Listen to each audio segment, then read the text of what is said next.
Vamos ter um tempinho de oração. Amém, Deus.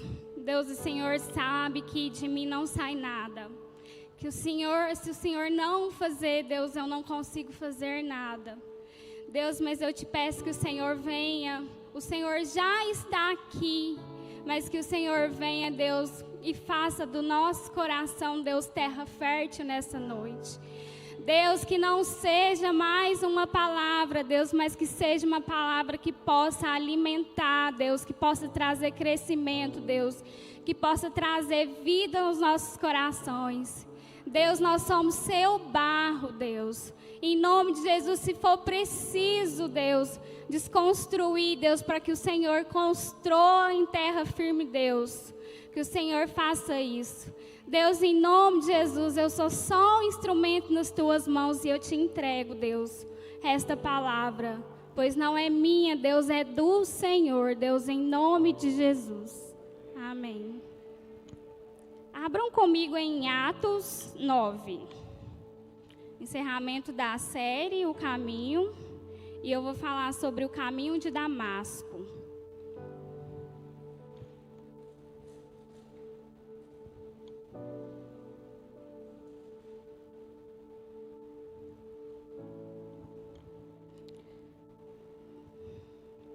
Amém?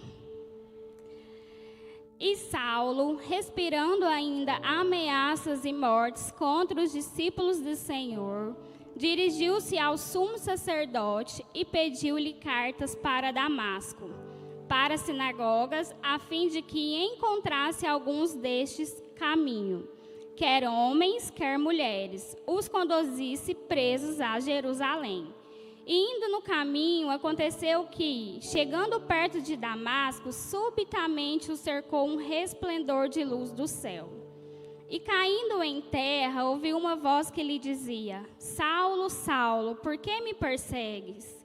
E ele disse: Quem é, Senhor? E disse o Senhor: Eu sou Jesus a quem tu persegues.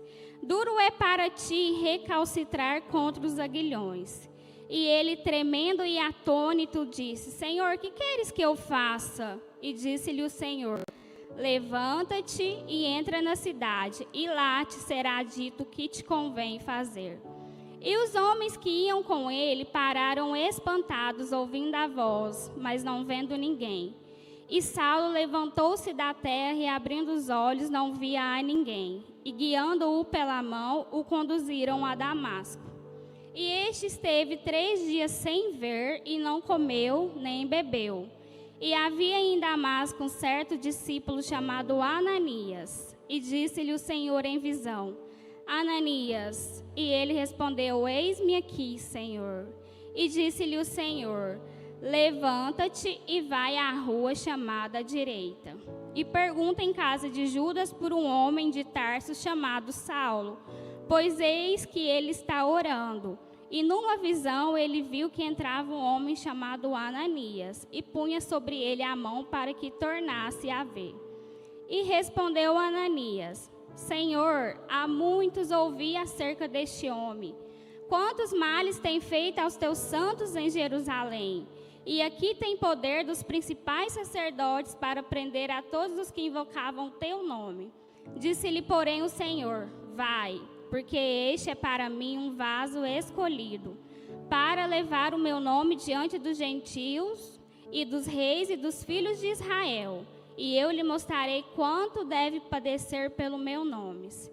E Ananias foi e entrou na casa, e impondo-lhe as mãos, disse: Irmão Saulo, o Senhor Jesus te apareceu no caminho por onde vinhas, me enviou para que tornes a ver e sejas cheio do Espírito Santo. E logo lhe caíram dos olhos como umas escamas, e recuperou a vista.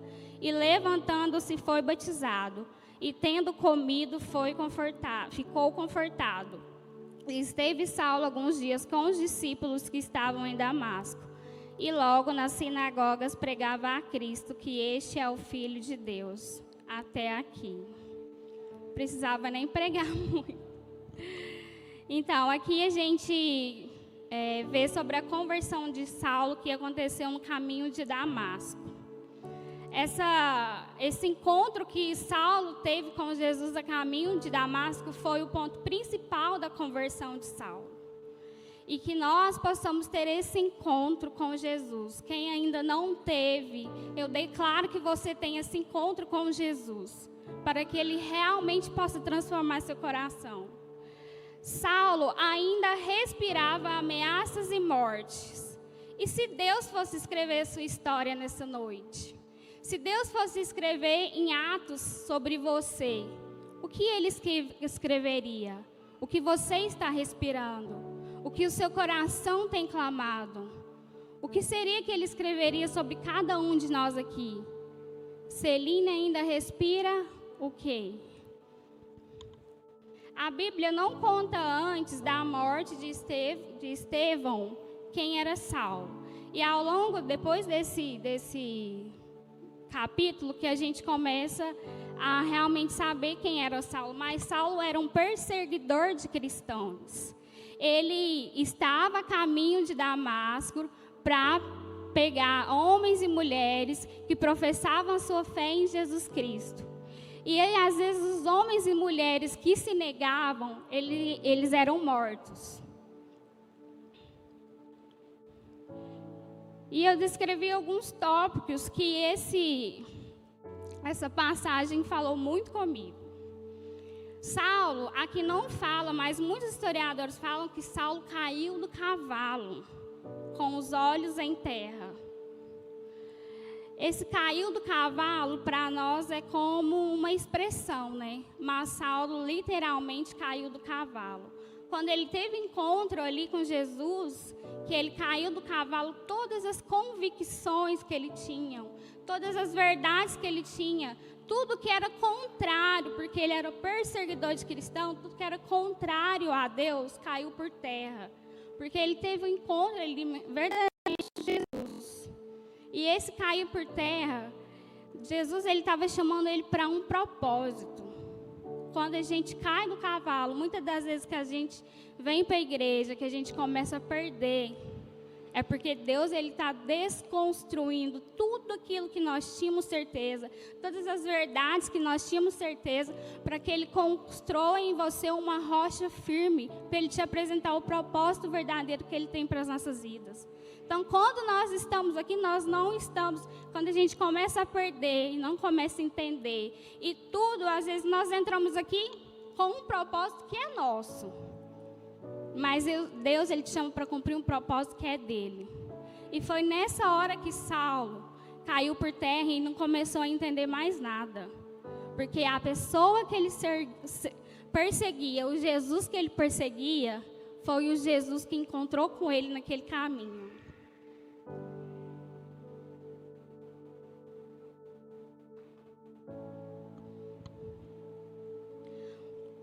Caminho que anula o que ficou para trás, a graça que nos alcançou. Jesus, no encontro com Saulo, ele não julgou, ele não condenou, e ele não quis justificativas de tudo que Saulo tinha feito, de todas as mortes, de todas as perseguições do que Saulo tinha feito a respeito dos filhos de Deus. Jesus, ele só perguntou: Saulo, Saulo, por que me persegues?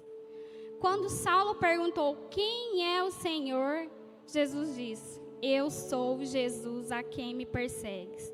E é nessa hora que nós entendemos a graça que nos alcançou. Porque não é pelo que ele foi, não é pelo que fez, é por quem Jesus é e que Jesus queria que ele conhecesse. Então essa graça, quando a gente pensa que é pelos atos que nós fazemos, que é por aquilo que nós fazemos, não é só pela graça que nos alcançou, é por quem Ele já fez, porque Ele já fez por nós. Quando Ele entra no nosso caminho, é anulado e Ele nos dá uma nova chance.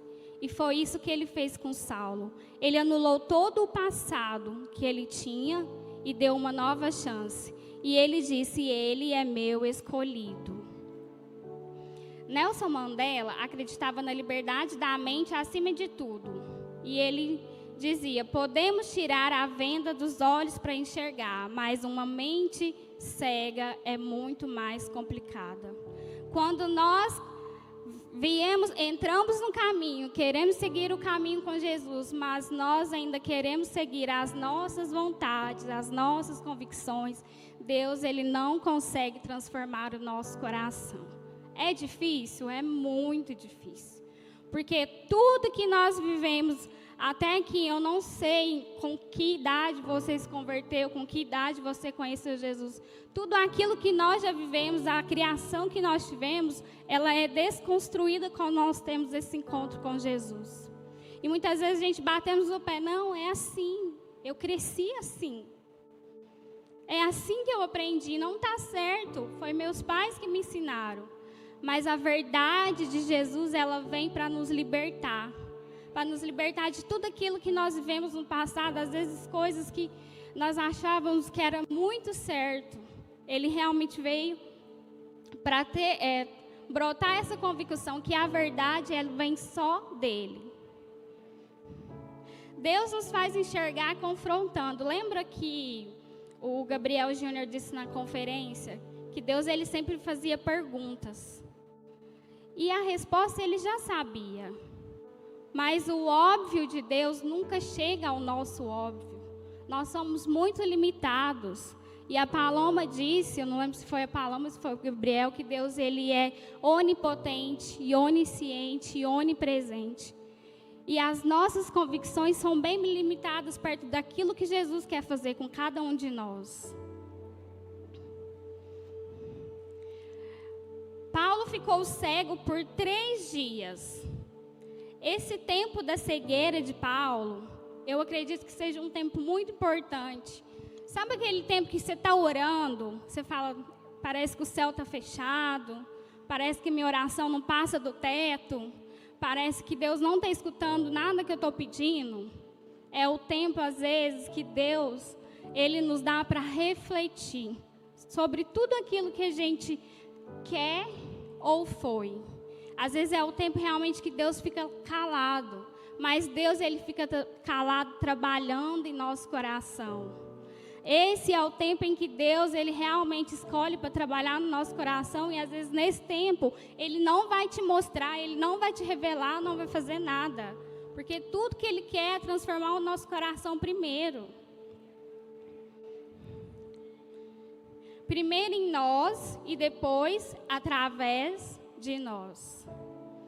A Paloma disse, e isso ficou bem encravado no meu coração, que Deus ele não tem pressa. Às vezes a gente escutou muito na religião, não, Deus tem pressa, porque Jesus está voltando. Deus tem pressa, mas Deus ele não tem pressa. Deus ele já sabia de tudo que Saulo tinha feito, mas ele escolheu encontrar naquele caminho com ele. E muitas das vezes, a gente fica numa pressa de encontrar nosso verdadeiro propósito. Às vezes a gente vem e a gente está há pouco tempo de conversão e a gente já fala, nossa, eu quero fazer alguma coisa, eu preciso fazer alguma coisa. Não é que você não tenha que fazer já que você entrou, mas a gente tem que aproveitar o tempo que o Senhor ainda não te escolheu para fazer alguma coisa, para realmente, como o pastor falou, abrir a Bíblia, ler da palavra dele, sentar nesse banco, realmente refletir tudo que nós temos escutado aqui nesse altar. O tempo que o Senhor ainda não te colocou, não teve certeza ainda do seu propósito, que esse tempo seja um tempo de reflexão nas nossas vidas, um tempo de cura, né? Um tempo de realmente a gente pensar o que eu quero a partir daqui. Eu realmente vou deixar que Deus me transforme a partir daqui, porque Deus ele vai cumprir o propósito dele de qualquer forma. E nós somos apenas vaso. E se você estiver, às vezes, no caminho, cumprindo um propósito que não seja o dele, mas, às vezes, alguma coisa que você colocou no seu coração, Deus, ele vai desconstruir. E vai desconstruir nesse caminho. E aí, às vezes, a gente não vai entender. Mas, às vezes, o tempo que nós tivemos de sentar, de refletir, de aprender, é um tempo de preparação. e nós ficamos com pressa de fazer. Assim como o pastor falou, não é só falar, não é só fazer, é orar, é realmente tirar um tempo de jejum para falar: Deus, o que o Senhor quer de mim?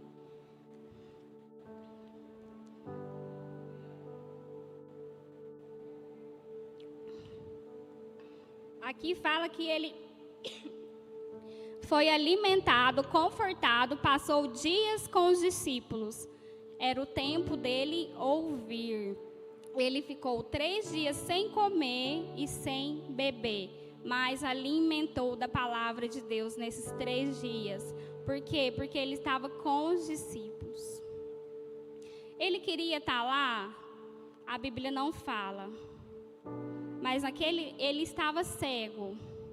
Então, aquele tempo ali foi o tempo que o Senhor deu para que tudo aquilo que ele tinha no coração, às vezes ainda no segundo dia ele ainda respirava raiva, as injúrias, tudo aquilo que ele tinha contra os cristãos, mas Deus escolheu esse tempo para alimentá-lo daquilo que o coração de Deus tinha para a vida dele.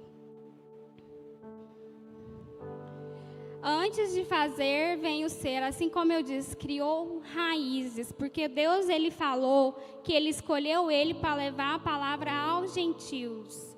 E antes disso, Deus tratou ele, tratou o coração de uma forma simples com os discípulos. Não que ele quisesse fazer um jejum obrigatório, mas ele ficou ali 3 dias sem comer e sem beber, só ouvindo daquilo que o amor de Deus poderia e fez por ele. As escamas caíram dos seus olhos, clareza de quem Deus é. Já viu aquele versículo que fala assim: antes de você julgar o seu irmão, tirar a trava do teu olho, não é? Quando as escamas caíram dos olhos de Saulo, eu creio que ali todo o pecado, todo o julgamento, toda aquela raiz de amargura, toda a soberba que ele tinha caiu por terra. E quando realmente essas escamas caem dos nossos olhos, nós começamos a entender quem Deus é. Porque a justiça de Deus, ela vai bem além da nossa justiça, bem além do nosso entendimento. Lá em Atos 9:18, que fala: e logo lhe caíram dos olhos como que umas escamas. Saulo recuperou a vista e, levantando-se, foi batizado. Após todo esse processo, Saulo recebeu o Espírito Santo. Então, ele caiu por terra, ele foi alimentado, ele foi confortado pelos discípulos, foi alimentado da palavra de Deus. E quando tudo aquilo que às vezes ele sentia, todo o arrependimento que ele precisava ter, ele foi batizado pelo Espírito Santo. E aí começa uma nova história, uma nova vida para aquele homem. Em Mateus 7, não precisa abrir, eu vou ler para vocês. 7, do 3 a 5, fala: Jesus afirmou o seguinte: por que você repara no cisco que está no olho do seu irmão, e não se dá conta da viga que está em seu próprio olho? Como você pode dizer ao seu irmão: deixe-me tirar o cisco do seu olho, quando há uma viga no seu? Hipócrita, tire primeiro a viga do seu olho, então você verá claramente para tirar o cisco do olho do seu irmão. Aqui Jesus diz: olhe seriamente para si, cuide primeiro de você, tire seus empecilhos, veja suas fraquezas, trate-se, porque fazendo assim você terá condições claras para também ajudar o outro. Eu falei esses dias com meu esposo, eu sei que a gente estava a caminho de casa, e a gente é muito falho, mesmo tendo convertido, mesmo estando no caminho. E eu falei para ele assim: olha, eu não vou mais abrir a minha boca para julgar, se eu não estendo a minha mão para ajudar. E que isso seja para todos nós, porque nós somos muito bons, igual o pastor falou, em falar, mas e para ajudar? Quantas vezes nós, mulheres mesmo, ficamos falando, às vezes, da roupa da irmã, mas não temos coragem de ir na irmã e perguntar: você precisa de alguma coisa? Eu posso te ajudar em alguma coisa? E Jesus, ele veio para distorcer tudo isso que nós pensávamos que nós éramos.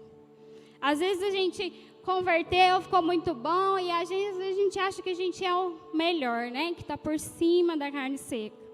Só que às vezes nós somos só aqui, na hora que nós entramos e sentamos e estamos aqui com os nossos irmãos.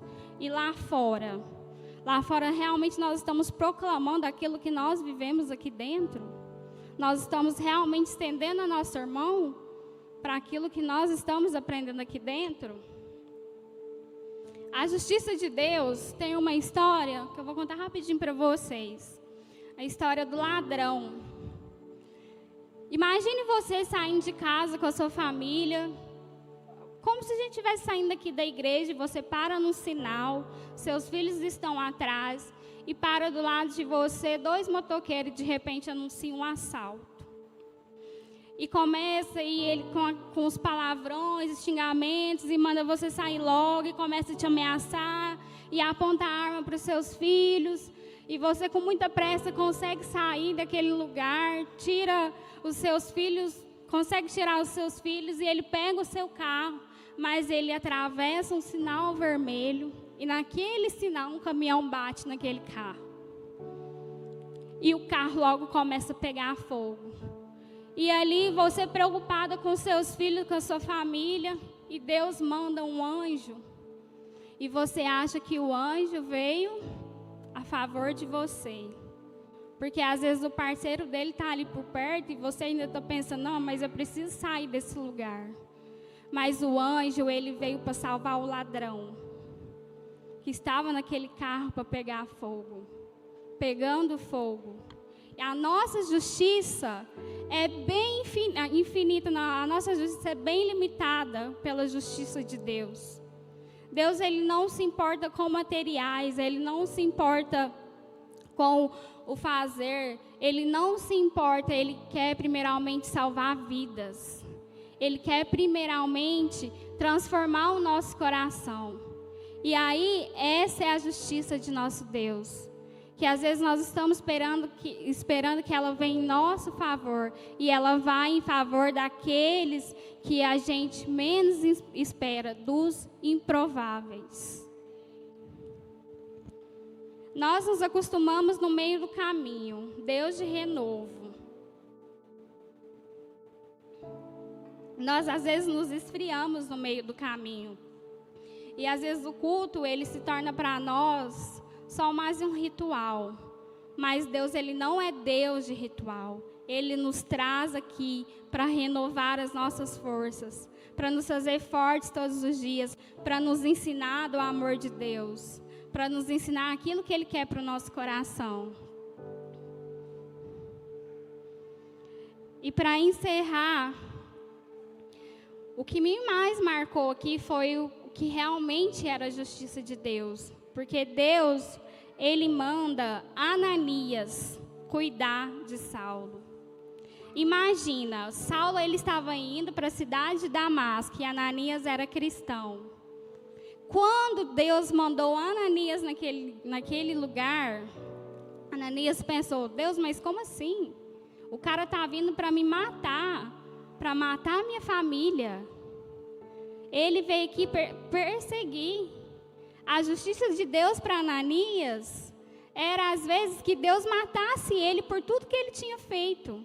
Mas não. Deus, Ananias, tirou ele do lugar da religiosidade que ele tinha e levou ele para cuidar do maior perseguidor de cristãos que tinha naquela época. Lá em Atos 9, 22, para encerrar, ele fala: no mesmo lugar que ele ia para perseguir, ele foi para anunciar as boas novas. Amém? Nós somos testemunho vivo de Jesus. Às vezes nós vivemos muitas coisas na nossa vida e às vezes o ID que Deus manda, às vezes é só testemunhar tudo aquilo que ele fez para nós. Tudo aquilo que ele fez na sua vida. E às vezes a gente acha, eu mesmo tenho dificuldade de chamar alguém para vir para a igreja, de falar de Jesus. Mas Jesus, ele me falou, me incentivou esses dias, conta daquilo que eu fiz na sua vida. E é isso, às vezes as pessoas, elas se convertem só pelo seu testemunho. Ela tem vontade de vir na igreja só pelo seu testemunho daquilo tudo que ele fez.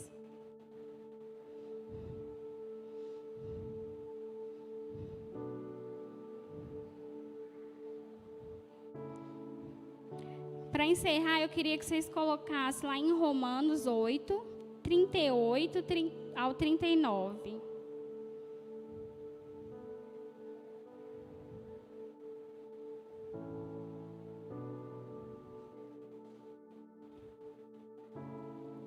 Esse versículo, ele fala muito ao meu coração. Porque estou certo de que nem a morte, nem a vida, nem os anjos, nem os principados, nem as potestades, nem o presente, nem o porvir, nem a altura, nem a profundidade, nem alguma outra criatura nos poderá separar do amor de Deus que está em Cristo Jesus, nosso Senhor. Amém? Glória a Deus. Vamos orar.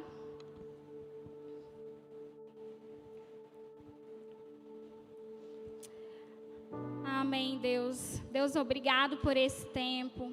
Obrigado por cada um que esteve aqui, Deus. Eu te peço, Senhor, que o coração deles, Deus, possam sair daqui realmente, Deus, meditando naquilo que o Senhor falou conosco nessa noite. Deus, que não seja só mais um culto, que não seja só mais uma noite, Deus, mas que sejam as tuas palavras, Deus, que nós possamos sair daqui realmente, Deus, convictos daquilo que o Senhor quer de nós. Deus, que nós possamos transformar, Deus, o nosso entendimento, que nós possamos entender tudo aquilo que o Senhor já fez, Deus, por cada um de nós. Nós sabemos que é a graça, Deus, nós sabemos que não é o que fazemos, Deus, mas é o que o Senhor quer que nós sejamos. Oh, Deus, em nome de Jesus, que os frutos, Deus, seja por ser, Deus, e não por fazer. Deus, em nome de Jesus, que o fazer, Deus, seja realmente por aquilo que o Senhor já colocou no nosso coração e na nossa vida. Deus, em nome de Jesus, eu entrego, Deus, cada um, a casa de cada um aqui. Que o Senhor realmente possa ter um encontro com cada um aqui, Deus. E que o coração deles possa estar disposto, Deus, a te encontrar, Deus, a ser transformado por aquilo, Deus, que o Senhor já planejou para cada um de nós. Em nome de Jesus.